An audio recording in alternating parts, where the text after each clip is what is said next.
Hey, everyone. Welcome to you, Andy. Darvin Ham. What would he bring to the table as head coach of the Lakers? We got a scouting report for Ham next. You are Locked On Lakers, your daily Los Angeles Lakers podcast. Part of the Locked On Podcast Network, your team every day.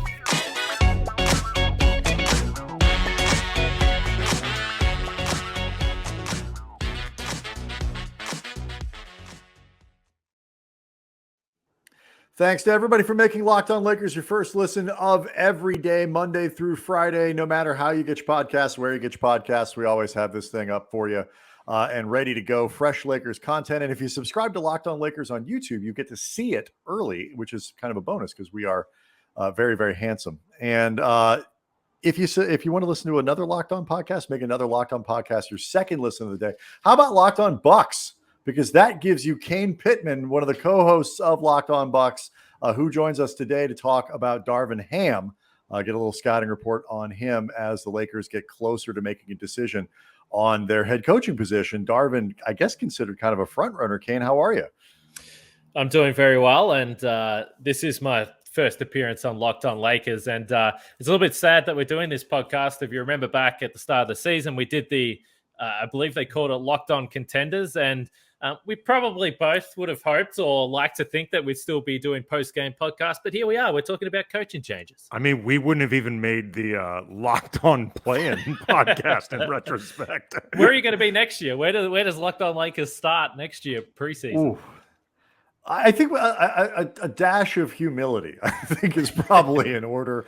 Humility that was not there going into last year. Locked On, you choose for us. Right. We'll accept wherever you want to put us. We're just happy to be here.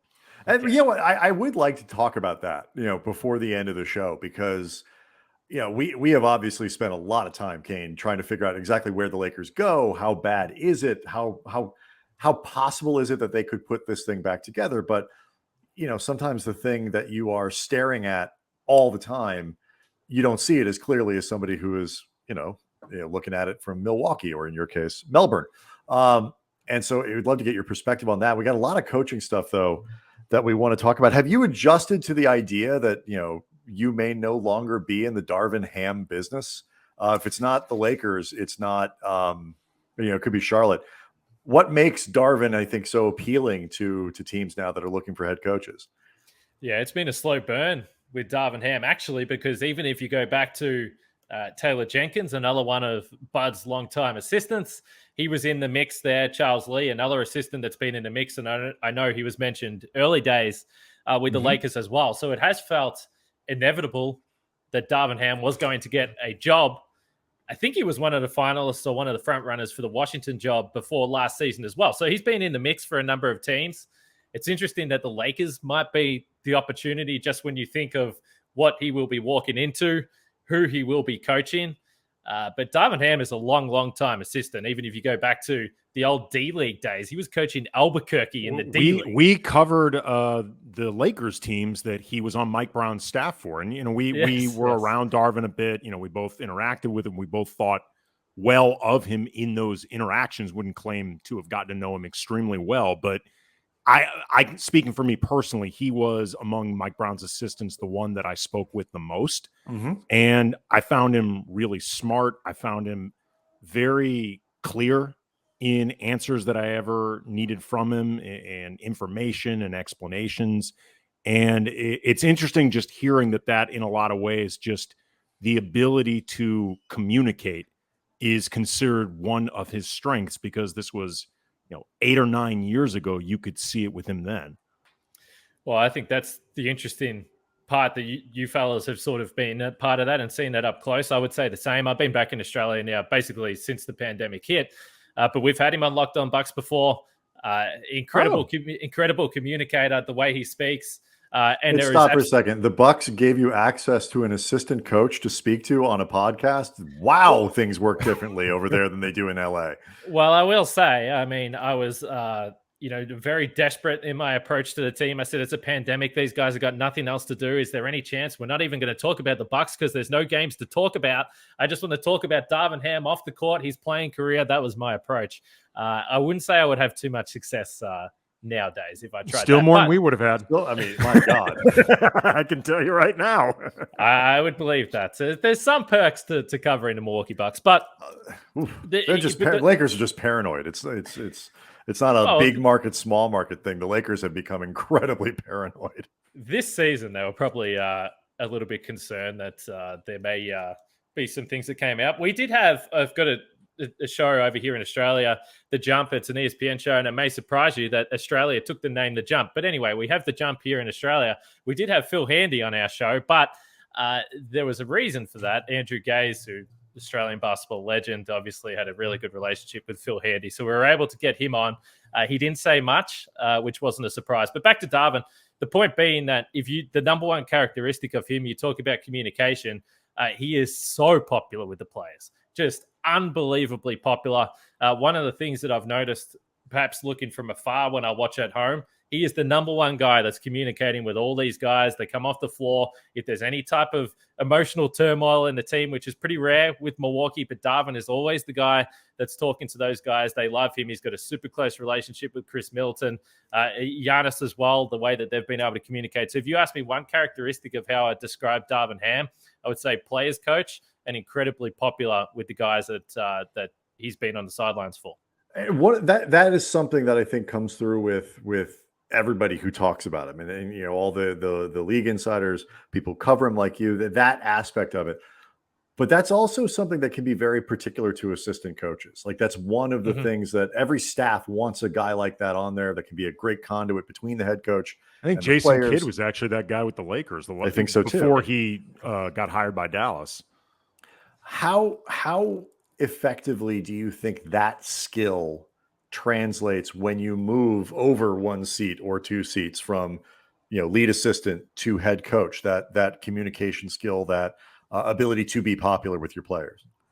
Well, I think the important element will be who is on the staff with him, because if you look at the way that Mike Budenholzer has ran this Milwaukee team, he delegates a lot to the assistants when it comes to opposition, scouting reports, film study, all those types of things. Bud is obviously heavily involved, but he has allowed the assistant coaches to take real responsibility. And then you have the respect of the players because you are the ones that are oftentimes delivering the messages. You are telling them what to expect on the floor. They're talking to you a lot.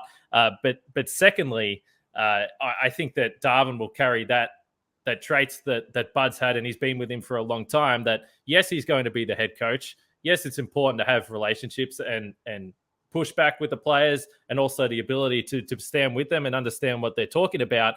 But secondary, I think that he is a coach that will probably lean on his assistant coaches and say, okay, you guys aren't just here to be friends with the players. You've got real responsibility when it comes to matchups and different teams and all those types of things.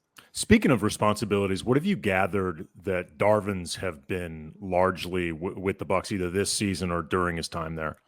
Yeah, development and also opposition as well. So if you go back, and there's a few stories there with different ways that Bud's spoken about how he'll conduct film studies, and different teams will, different assistant coaches will have different assignments with certain teams, and Bud will sit back and he'll be involved, obviously, with that, but he will trust these assistant coaches to do the bulk of the work. That's an interesting combination. First of all, it's interesting just because Darvin was very involved with player development with the Lakers. But also you're talking about development, which, development I think sometimes gets misperceived as just you're only working with the young guys. You will work with veterans in development. But that particular aspect of interacting with the players, but also prepping from scouting, and an oppo research. I think that's it's an interesting combination, but one that I also think can really prepare you for being a head coach. Like those are actually two, I think, really useful things to have been really hands-on with. So, and again, not that every situation is going to work out the way it has for Taylor Jenkins, and quite clearly, if you look at the roster demographic of the Memphis Grizzlies and the Los Angeles Lakers, they are not very similar in any way. You mean they're good? but I would say that might be more traditional development if you look at the Memphis Grizzlies. Sure. But if you look at the success he's had, and I would say just the straight up preparedness to come in and be a head coach, it doesn't look from afar without covering the Grizzlies like he has missed a beat. I didn't even know who he was when they brought him in. Right. I'd never heard of him. He's been phenomenal. I will tell you with Taylor Jenkins, one of the best stories that we had, or one of the more amusing clips, and Eric Name, who covers the team for The Athletic, I think wrote a story about it. One of Taylor Jenkins' prime roles on the bench was to hold back the players if there was some sort of skirmish on the court. And this man, you talk about being prepared for the role. This man, anytime there was even the slightest hint of anything, he was up with his arms out. And Darvin Ham, we've seen him on occasions overtake that role. So let's not overlook that. That's an important role as well for an assistant. He has a very intimidating and square head. I think that is something that should be noted. One of the things you didn't bring up in that evaluation of the stuff he's been so responsible for is X's and O's. People like to focus on, is he the offensive guy? Is he the defensive guy? And all that kind of stuff. I want to get your perspective on how much that stuff matters when you start thinking about coaching staffs, and particularly the role of head coaches. And so we'll go there next. Locked On Lakers brought to you by Built Bar. Okay, imagine dipping your finger into a plastic tub of birthday cake frosting. And now imagine getting that birthday cake frosting in a way that is far more civilized and adult and grown up and not gross. But also it's in the form of a bar and only 150 calories. And you get 16 grams of protein. That's the birthday cake puff from Built. We just got some sent to my house, and these are my favorite of all of them. They're a really interesting flavor. They are enrobed, a word that I did not know existed until the birthday cake puff read was sent to me. They are enrobed in 100% white chocolate. You've got sprinkles on them, and they are a protein-infused marshmallow, and they're infused with collagen protein in particular, which your body absorbs more efficiently. There's tons of health benefits, so you can eat healthy but actually enjoy it. So go to Built.com, get the birthday cake puffs now. Go to Built.com, use the promo code LOCKED15, get 15% off your order. Again, promo code LOCKED15, 15% off at Built.com. When you think about the head coach, how much do you think, just from watching guys over the course of following the NBA and covering it, the X's and O's aspect of it, being a genius on offense, a genius on defense, or whatever, matters when you're the head coach? I think this Buck stuff has been interesting to look at that. And you mentioned Jason Kidd earlier. So if you talk about a former assistant, Sean Sweeney, he's the defense guy. Sean Sweeney is the defense guy. And now he went with Jason Kidd to Dallas, and they were a really good defensive team. That hasn't necessarily been the case with the Bucks. There isn't one defensive guru. Mm-hmm. There isn't one offensive guru. But I will say that Darvin, to me, is going to come to the Lakers, and he will want to be a defensive coach. Now, if you mentioned Frank Vogel as someone who prioritized defense, unfortunately for the Lakers from the outside, didn't seem that they often had the personnel that perhaps wanted to buy into the defensive stuff. I don't know. Well, this year they had personnel that even if they bought in completely, they still would have been crap on that side of the ball. I mean, that's the next kind of part of this question. Yeah. So I guess that's the question for me when I say I believe that that's what Darvin will do. One thing that he said, and I was reading a story, I was preparing for this, and this was a couple of years ago when Bud and Darvin and all these guys came to Milwaukee for the first season. He was talking about Budenholzer as a coach. And Darvin said Budenholzer is tedious, but he said he's tedious with a purpose, and it was attention to detail on the defensive end. That was literally the one thing that Bud would lose the plot about. Fouling, defensive, being in the wrong spots defensively, and everyone talks about what the Bucks do defensively, gave up a lot of threes, all those types of things. But don't think that wasn't by design. I mean, it was all by design. Bud was very specific about what he wanted the defense to do because of the personnel he had, because he had Giannis, because he had Brook Lopez, and because he had a guard that was elite defensively, whether it was Bledsoe, Drew Holiday, whatever. So Darvin, to me, that's what he's been around for the last, 2022, the last 10 years. So to me, the idea that he would come to the Lakers and all of a sudden go away from that, I don't think that's going to be the case. So I would say that on offense, there will be freedom, which I think makes sense. When you've got LeBron, when you've got the guys that are talented as they are, they'll do what they want to do probably anyway. But defensively, I think that he is going to demand attention to detail on that end of the floor from day one. How do you think a guy like him, who, he's been around a long time as an assistant coach, and the reputation he's had for a long time has been with a lot of respect. He's somebody that has been considered paid his dues and frankly has done the assistant thing for too long.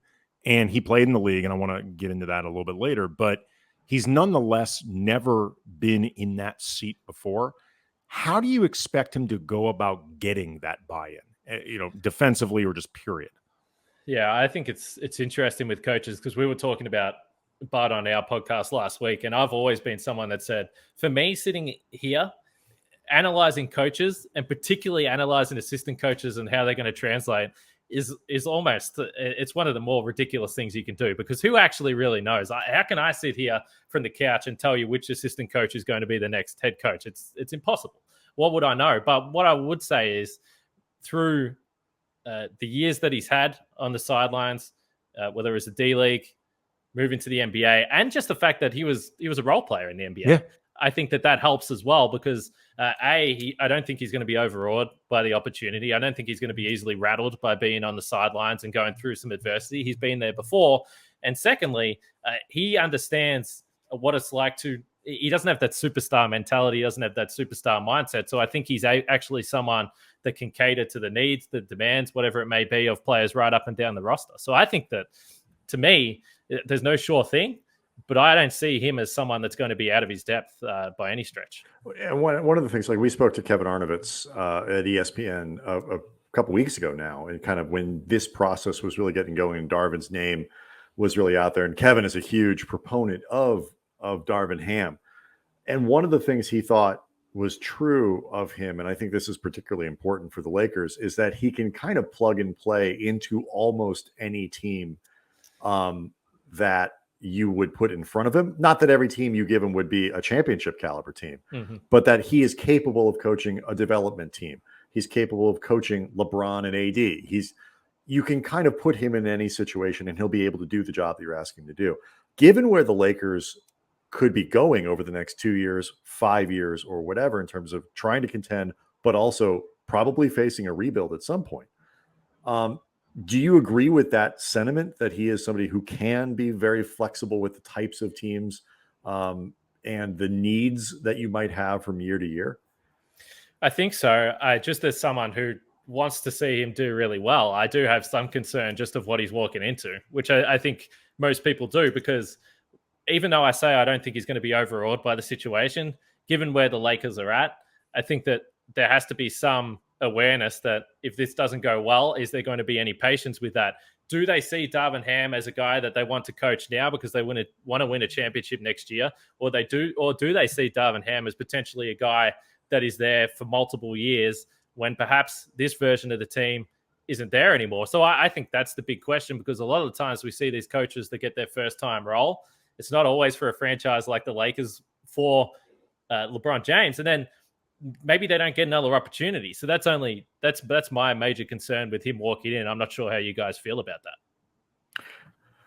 I think your hesitance is the same as every coach interviewing for this job feels. Yes. I feel like, it is difficult to assess exactly what kind of leeway. And I think, it's interesting, and maybe, we can probably continue this a little bit after the break. Like Jeannie Buss, it was in the reporting that came out this week on The Athletic, for example, it was made very clear that Jeannie is stepping kind of outside of this process, and her main job she feels is proving and showing to candidates that the organization is going to give them all the support that they need to be championship caliber, whether that's staff, support staff, any of those other things. And I think a lot of that comes from, Andy, maybe you disagree, but I think a lot of that basically is a direct result of the Frank Vogel stuff, of not giving him an extension after the title, and then giving him 1 year after you let him dangle, and then firing him basically via tweet before he hears it, before the fourth quarter is over in the last game of the season. That to me is all this is that kind of damage control. Well, the only part I disagree is that I don't think it's just Frank Vogel. It's everything that's led up to Frank Vogel, the hiring process of Frank Vogel, which in and of itself was a complete bleep show. And, Frank Vogel's introductory press conference was an absolute farce because the team had been going through all this chaos and they had never addressed anything. So all the questions went to Rob Pelinka and barely any went to Vogel. He was an afterthought at his own presser and he handled it really well. But it speaks to the problems. And then you go back to Luke Walton, Byron Scott, Mike D'Antoni, Mike Brown, and this revolving door that's gone on ever since Phil Jackson. And it's just given this indication that they don't know what they want in a coach or how much they actually even care who the coach is or how much they think it matters. And I'm sure this is something that Jeannie has to, if not, outwardly assuage. Like, it's certainly a vibe she needs to give off. Like, hey, we care. We value you. We are going to support you. And from your perspective as somebody who's covering the Eastern Conference, looks in on the Lakers and but isn't, immersed in the day-to-day of this stuff. When we get back from the break, I'm really curious as to your perception of the Lakers' job, because it's a topic that we've spent a lot of time talking about on our show. But again, living here, I'm wondering if the perspective is a little bit different. So we'll do that next. Locked On Lakers brought to you by BetOnline. BetOnline.net, your number one source for all your betting stats and sports info. Find all the latest sports developments, league reviews, and news, including NBA playoffs, baseball, boxing, NFL futures, and more. There are odds up right now. You can predict where Russell Westbrook will play next, if not the Lakers. I'm sure for a lot of Laker fans, they don't even care about the odds. They just want him on a different team. But if you're looking to actually make a little money off him, perhaps landing somewhere else, you can go visit those odds. You got the same thing for Kyrie Irving. If he doesn't end up with Brooklyn next season, the Lakers are actually on that list, and DeAndre Ayton's next team as well. If he and Phoenix end up parting ways, it certainly seemed like things did not end well for him in that last playoff game. So BetOnline is your continued source for all your sporting wagering information, from live betting to playoffs, esports, and more. Head to the website today, use your mobile device, learn more about the trends in action. BetOnline, where the games start. So what do you think? I have my concerns about the Lakers job and the Lakers franchise as somebody who just kind of watches and sees it and whatever, because I think your perspective is probably not that much different than some of the people who are also kind of external and inside the league and all that. What do you think when you look at the Lakers, of where they are and how they've done stuff and how appealing this job might be going forward? Well, I think I messaged you guys a few times through the season and said that I was watching your show and listening to your show just to see what the reaction was, because I honestly found myself, there was either people, if you're not a Lakers fan, there was either people that were like, why are the Lakers on TV all the time? Or there was people like me that were just like, I don't want to miss a second of this because I don't know what's going to happen next. And it wasn't even purely from, I don't care if the Lakers win or lose. Like, that doesn't change my day. But I just thought it was so fascinating, the dynamic of this team. So again, big picture, but while we tie it all into Darvin Ham, that's why I think it's so interesting, because I don't think for someone that's been an assistant for so long, he's in a position to say, I don't think I'm going to take that job. Like, I think he has to take the job, because you can't walk away. I don't, but not to cut you off, but I think I was before the break, I was thinking in my head, like, he should, if they try to do the 2 years and an option or something like that, or whatever, he should say no. This is your staff. This is the staff you're going to have. Right, the Lakers have a history of trying to put people on. If they say, well, you're a first time head coach, we need to help you with this. So I'd be like, F that, because your track record of putting people on staffs and keeping coaches around is really bad over the last few years. And if this is my shot to do it, I almost question your judgment in hiring me. Because he is up for the Charlotte job. And if it's not this year's job, and this is a really bad year to be but last year there were 8 openings in the offseason. Next year there could be 5 or 6. This isn't the only, I think he can say no. I think the Lakers are a job that you can say no to now if the infrastructure that you're given by management isn't good enough. Well, I guess that's what he has to weigh up internally. Like, for me, I look at a guy that's been in 3 or 4 different head coaching races before. the new candidates are going to continue to come. And we have seen this before where some coaches are in multiple years, multiple finalists as head coaches, and then they just never get their shot. And if the Lakers are sitting there, as much as we say they're a bit of a train wreck right now, it's the Lakers. And there has to be some attraction there, because if it works, then you're set for a long time. And it's also why I don't mean to say that there's nothing appealing about the job. That's absolutely not true. And it's, you start with LeBron James and Anthony Davis. Yes, I'm just saying, like, I do think their problem, I think, Andy, has been that they look at the Lakers coaching job as something that nobody on that side of it has any leverage to dictate their terms at all, which is, by the way, why Ty Lue is coaching the Clippers and not the Lakers. Absolutely. But to Kane's point, it's similar to the way players often are very reluctant to take a league minimum deal. And it's not just about the money. It's about, once you are seen as a league minimum guy, it can often be very difficult to lose that perception, even when you are clearly better than that and deserve more than that. So if you are seen as an assistant for a long time, and especially seen as an assistant that's done interviews and for whatever reason hasn't gotten hired, after a while, that just might become your lane. Right. Especially like you say, like, what's the difference between, like, him and, say, Charles Lee, who is, like you mentioned him earlier in the show, Kane, briefly appeared kind of on this Lakers search, but I want to say he's 37. He's very young, and is very widely respected. Does he become kind of the guy that ends up, I don't know, just kind of pushing out Darvin or the Darvins of the world if they don't take a job like this one? Yeah, and I would assume if Darvin does take this job and Charles remains with the Bucks, then I would have to assume that Charles Lee will move up to the lead assistant role in Milwaukee. He'll be doing the stuff that Darvin was doing, and whoever the next assistant is will do more of the working with the younger players, working with the film stuff. So I assume that's the way it'll go. Do you think Darvin could poach him? Like, who on that staff do you think Darvin could poach? Because that's always something I'm interested in.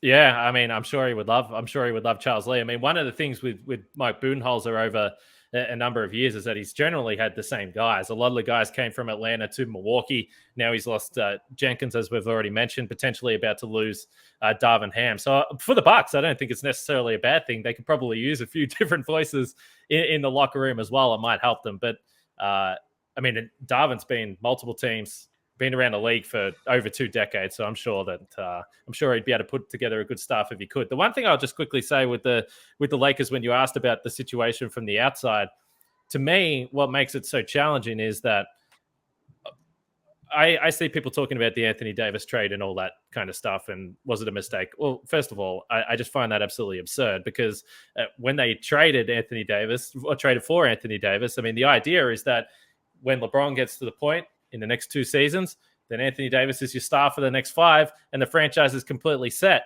But to me, forget the Russell Westbrook mess. To me, they just seem like a franchise where Anthony Davis hasn't taken it, and they need him to take it. Yes. And he hasn't done it. He hasn't been able to stay healthy. So for a new coach coming in, they're probably going to have to be in the middle of this situation where Westbrook is over the back and he wants to do whatever he wants to do.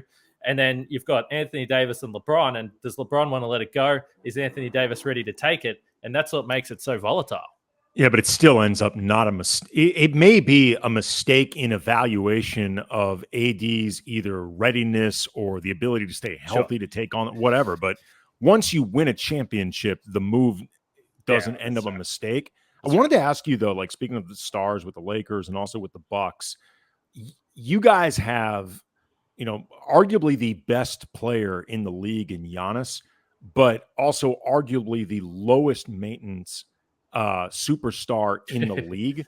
And then, the second highest guy on that food chain is Chris Middleton, another guy who's, he's almost a lifer, but also has a reputation for being pretty low maintenance. Drew Holiday is considered a pretty low maintenance guy, even like a former All-Star like Brooke Lopez, the superstar, but there's still superstar dynamics that go along with any superstar. Tim Duncan, there were dynamics. Steph, there are dynamics. I don't care how low maintenance you are. How do you think working with a Giannis potentially prepares Darvin Ham for working with somebody like LeBron, who I think we can agree is not low maintenance. Well, I think the one thing that Giannis and LeBron would have in common is competitiveness, number one, and the way that they prepare, number two, and the fact that they're both been guys historically that don't want to have nights off, never want to be off the floor. And I think that that's been something that all the Bucks coaches, whether it's Bud, whether it's Darvin Ham, they've all had to speak about the fact that it always comes from a good place with Giannis in terms of what he wants and the outcome that he wants. But sometimes he can't do absolutely everything himself. He can't play 48 minutes per night. Some nights he can't play injured, and he would have pushed through stuff that I'm sure LeBron has done, throughout his entire career. So I think one of the things that Darvin has spoken about in the past is not just disagreeing with a player for the sake of disagreeing, but also not just agreeing with a player for the sake of agreeing. And the fact that he's had that high level experience with a superstar, with a genuine top 3 in the world player, I think holds him in at least good stead. Now, I will say I think LeBron and Giannis are a little bit different in other aspects in terms of, I don't know what the right word is. I mean, Giannis is probably the lowest ego superstar that maybe the league has ever seen in terms of he's more worried about his family. He doesn't care. There's more eggshell walking with LeBron. I think so. And I think look, it's not always a detriment or, something you would consider automatically negative about that player. No. We covered Kobe. You walked on eggshell. There was a lot of eggshell walking around Kobe, but the good with Kobe far outweighed the bad, and Kobe earned that leverage that he had with the organization. You know what I mean? Like, it's not saying that a guy is high maintenance doesn't automatically mean that they're either a diva or not accountable. It just means they're higher maintenance. Yeah, that makes sense. And I think in some ways, Giannis, it might not be in the same ways, but again, in terms of the management of him and him maturing and understanding what's the best way to win, LeBron's already been through that. But I think that there are some similarities there with the mindset, with the mentality that you would think would help him. My last question for you, Kane, like we've spent, I don't know, Andy, how many weeks now kind of focusing on the coach and who's going to be the coach and where they should go with the coach. Are you counting the time we knew Vogel was going to get fired? Right. So the last 7 months we've spent doing this. You guys are in a fascinating situation in the sense that, like, a year ago, basically, if Bud doesn't make the finals, I mean, the perception was widely that he'd be canned. And now he's a guy who's won titles. He's there, and he's gotten a real live, like, actual extension and all that stuff. How much does the head coach matter in this stuff? Like, we spent a ton of time on it. Bud went from almost fired to championship and I guess indispensable. Frank Vogel went from totally dispensable to championship coach to completely disposable in like a year and a half. So when we sit here and we have these conversations, how much are they worth relative to the questions like you were bringing up earlier? Who's on your team? Stuff like that. Who's running the organization? What's the culture? All that stuff. Well, in terms of being a perennial contender, and you guys will know this, there's nothing more important than having a Giannis or having a LeBron. Mm-hmm. But I think that the other factor that's been so important with the Bucks over the last few years is the absolute zero drama factor. And if you talk about how a coach can have success and how he can stay off the hot seat and how he can have a relationship with the GM, with the front office, it is not having a problem with your number one star, and it's having a locker room that is together. And to me, that's been the biggest problem with the Lakers, obviously with Frank Vogel, where the pressure was coming from, probably all angles. But for Bud, my view on him is that he's a top 10-ish coach in the league when you compare experience, what he's been able to do in the regular season. And then if you have the superstars that can take over a series, and if you have health, and if you have luck, the Bucks didn't have health this year with Chris Middleton out. Last year they had luck, and they also had Giannis, who's a freak, and nearly slapped his leg in half and still came out and played. But to me, coaching is important. If you have a top level coach, I think Bud is at least a top 10 coach. And then he has the relationship with the superstar player, with the franchise, and the rest of the locker room. And that the relationship side of things and managing people, to me, is always going to be as important as almost anything. ultimately, this is the guy that the Lakers are going to hire. I think that's where I think they're looking for reasons to hire him, and just he's the guy you and I have both wanted them to hire, Brian, among the guys who've been linked most heavily to the Lakers. And both of us wrote him a very strong letter of recommendation, which I'm sure will go a long way in the front office. It was all about getting him on this podcast, just like Kane got him. That's right. Kane Pittman, he is the co-host of Locked On Bucks. Thanks so much for coming on, man, and giving us the insight into Darvin. We both have longer off seasons than probably we expected. Let's find a way to do something like this again. Anytime, and it's always a pleasure. I think you guys said it. It's difficult to evaluate coaches from the outside and from the press box or the stands or whatever it is. So hopefully some value there. Absolutely. Locked On Lakers on YouTube is where you go to get it and see all of this happening. So make sure you subscribe there. And we'll see everybody on Thursday.